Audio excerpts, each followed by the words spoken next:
Hey, I just had posted a video this morning that I recorded yesterday that was for the benefit of the fact that I can breathe better than I usually have been able to for years and years and years.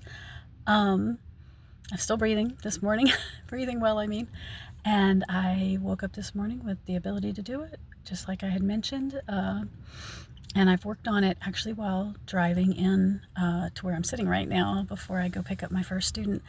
I did a few minutes of not exactly Buteyko breath work, I guess, because I don't know if it's one of his specific breath exercises, but kind of my own thing I was making up that was based on the things I could remember about the Buteyko breath exercises. Just breathing into my stomach, holding it for 3 seconds, breathing out, holding it for 3 seconds with no before intake again. Just doing that over and over for a few minutes while I was driving.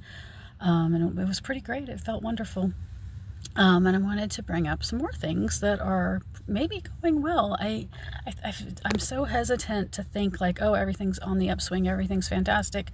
It might not be that much of a huge thing, but I am feeling well today, and I'm very excited about the fact that I got a good night's sleep last night. That's very rare for me. I went kind of brain dead in the middle of the day yesterday or later in the day or something. I don't even know what time, because I really did just kind of like my brain just gave out. But I dropped a conversation. I'm always chatting online nearly every day with a friend that lives in another state, and just dropped it. And I remember some other things later in the day that I just think I just wasn't thinking very well by the end of the day. But then I got home, sat around, ate some food, chatted with my daughter. I am pretty sure I got in bed by 8 or 9, and that's not that unusual for me. Well, I know I got in bed earlier than that, but I mean, I'm pretty sure I should say that I fell asleep by 8 or 9, and I slept through till nearly 5 in the morning, and I don't even remember getting up and going to the restroom. I can't even tell you how long since anything like that's ever happened. So I usually wake up in the night and remember it and have trouble going back to sleep, or can't go back to sleep at all. But anyway, I got at least, I think, 8 hours of sleep. If it was 9 before I fell asleep, then I'm like 10 minutes shy of 8 hours. But I think I probably went to sleep earlier than that. I might have been asleep even by 8. It's at least possible. I don't know. And last night, like a genius, I slept without my phone in my bedroom. That's a smart thing. I should do that a lot more often. But that's not the only thing.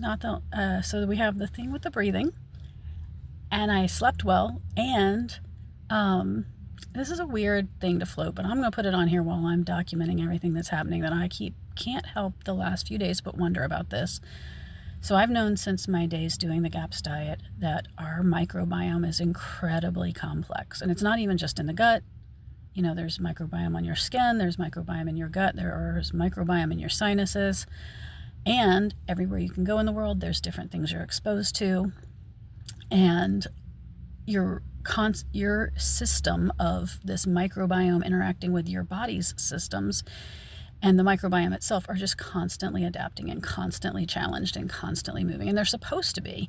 And so sometimes you have things within you that are technically considered pathogenic, but you can't wipe them out completely, and you're not supposed to wipe them out completely. Your body and that microbiome is supposed to learn to become balanced and keep those more pathogenic things in check. And in fact, there are some things that are not generally considered pathogenic, but they would be pathogenic if they get out of balance and become too much. So there's a lot of different stuff going on there, and it's not worth babbling about it for a long time. I could go on for 10, 20, 30 minutes, but it would just be all that same concept that I just said. But anyway, in all that, I knew all that stuff, and I had thought about it in relation to Sears a little bit by now. Well, I've been, for the last couple of years, really thinking I'm being exposed to something my body can't handle. I thought, it's really a shame, because the microbiome, I wish, could just get it in balance, and it just obviously couldn't. And these last few days, I've been wondering if maybe that is a bit of a possibility. Maybe not. I don't know that it can really take care of it, but at least have it not affect me as badly. I still need to move, probably. I still want to move. I'm still going to keep praying for that and still looking for ways to make it happen. But, so the thing that I think has brought this back to mind is that little trip to Tampa that I stayed in an Airbnb that I suspect would have been exposing me to something not great for me as a Sears sufferer. It wasn't terrible. It didn't smell like mold. They had a lot of, I hate it. They had these like plug-in air fresheners that are constantly by some sort of electronic system every now and then shooting out more air freshener. We kind of unplugged a couple of them while we were there because we're so sensitive to that kind of thing that we would have been sick from it if we'd been breathing in those chemicals that strongly all the time.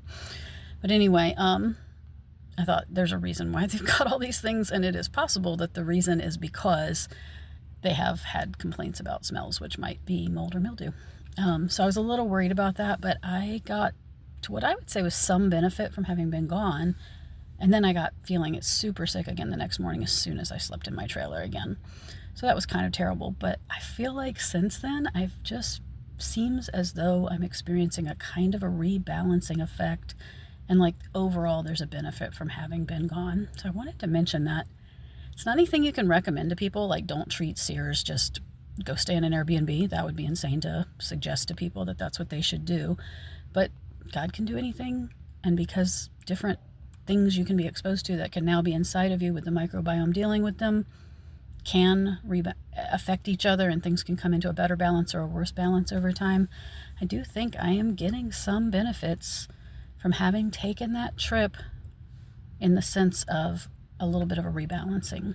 Now, this may or may not be related to the next thing, but my other big positive I wanted to mention is that I have had some digestion changes. If you can't cope with hearing about a BM, just move on. Don't watch the rest of this. But that's a big one in my life. I've had IBS symptoms forever. I grew up, from my earliest memories, I know I've always had constipation. Got to college and all of a sudden it went the other way all the time, and that's when I got diagnosed with IBS. And throughout my adult life, it would switch back and forth sometimes. During these last, now it's been 4 years right now of carnivore. During these last 4 years of carnivore, it's been mostly IBS. IBS-D. But occasionally, just flip IBS-C for a day or two, and then back. And usually it'd go right back, and then we'd be right back to the D. Go figure. And I think that the last few days have been better than I've seen in these last few years for just closer to something more normal. And no urgency, which is awesome. And, when you get the IBS-C, I've not had any pain. Well, maybe a tiny twinge one day a few days ago. Mostly no pain from anything that had gone too long or gotten too much or too hard. Sorry. It's the reality with that topic. And since the day when that was just that little twinge of pain, and I was a little surprised that was in the direction it was, since so much of the time is in the opposite direction. It's been pretty healthy since then. Maybe not perfect, not what people are specifically looking for to call it optimal, but better than I ever get. Now, in relation to all that, it all kind of goes hand in hand. Everything's so connected, you can't separate them. I'm upping my fat intake. And that's something you see on a lot of carnivore channels. You hear it from a lot of carnivore doctors. You hear it sometimes from people who have been carnivore for years and years, and they're just determined that this could help everyone on the planet, and they're trying to figure out to tell people, well, if it's not magic for you like it's been for me, try upping or lowering the fat intake. And, I knew I didn't want to lower my fat intake anytime I ever heard that advice, because I've been here since I was 40 playing with these things on the GAPS diet. I'm better off on higher fat. I was not going to lower my fat. I did try it once or twice for a day or two. It never went well. And I was like, I already know this. I should go back to higher fat. And when they would talk about put it even higher, I kind of thought they weren't even talking to me. Like, I'm not the audience that comment is for. I already have fat that's so much higher than Americans typically have. It was like it couldn't even compute in my head to think even I need even more. But that's what I've sort of gradually been figuring out over the last year, is maybe even more would be good for me. It's one of the things that kind of went wrong with that free clinic that does the Sears help. As I told them one time about, I had decided to try that a stick of butter a day thing, and not that it has to be butter, but that I was trying this super high fat, and the woman I was talking to there doing my appointment kind of freaked out a little bit. She's obviously fat phobic from her reaction to that, and she tried to be diplomatic, but I've had so much from the medical establishment over the years. I'm not the one to go fight with the doctors and prove to them they're wrong, and I'm not healthy enough to prove anything to anybody right now anyway. So I can't do it. I can't talk to people when they're like, oh, I've got to convince you that you're a lunatic if you do that, and that you can't do this thing. And you know what they do when they're trying to be diplomatic? They'll still use the word extreme. Don't do something so extreme. But she was wrong. And that's what's been happening the last few days with I've had so much fat. We couldn't buy groceries anyway, but we had brisket at the house already. In fact, we had 2 briskets in the freezer. And so we haven't even gotten into the second one. And just between my daughter and I, it can take a long time to go through a full brisket. And so yesterday morning in particular was the most fat I've ever had from a brisket. I had a meal that I really only had a few bites of meat. I don't even know if it was more than 5. Might not even been that many. But I ate a whole lot of different bites of just pure fat bites. And I was a little worried it would cause me problems later with my digestion, because even me with the high fat I'd had for years, it can be hard to keep putting it up higher and higher and get the results you want to get your body to be able to digest it, especially because I don't have a gallbladder. Maybe that's why this is taking 4 years to get to where I can have this much fat. But I had that meal that I had just fat for breakfast yesterday, and it held me all day. And I enjoyed it for the most part. It's not the most gourmet thing to just eat a lump of fat, but I was okay. It tasted good, and I felt like I needed it, and I was satisfied. And since then, I have continued to have bowel movements that are not too urgent and not watery, and they float. Those of you who have looked at the charts and talked about the consistency and all that, they say that means too much fat and you can lower it back down. Well, you know what I realized this morning? I'd rather let it float. I'd rather, I haven't had any negative symptoms from having eaten that much fat, and I know if I'd eat any more than I ate, it wouldn't have gotten used. So if it doesn't float and I get no negative symptoms and I can be really high fat, great. But if it does, so what? It's not a harm that it was floating.